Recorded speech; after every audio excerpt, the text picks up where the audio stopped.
Isa ang mga traitor sa simbahan at sa inang Israel.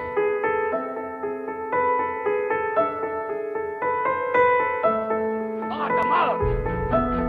Ang problema ng mag-asawa ay para sa mag-asawa lang. Hindi magandang kapamilya.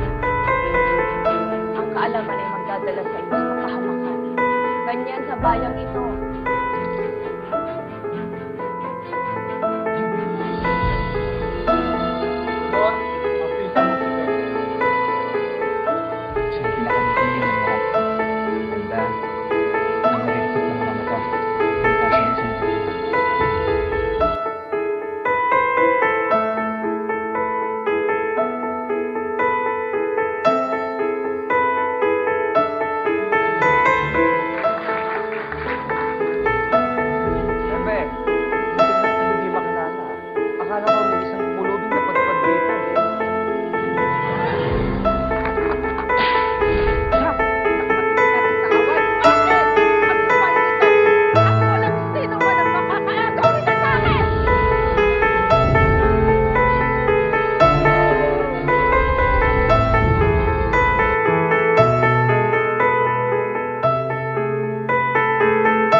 A la memoria de los presbiteros Don Mariano Gómez, Don José Burgos y Don Jacinto Zamora, ejecutados en el Pasíbulo de Bagumbayan el 28 de febrero de 1872.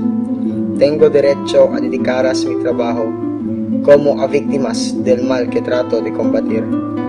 Sirvan estas páginas como tardía corona de hojas secas sobre vuestras ignoradas tumbas, y lodo aquel que sin pruebas evidentes ataque vuestra memoria, que en vuestra sangre se manche los manos.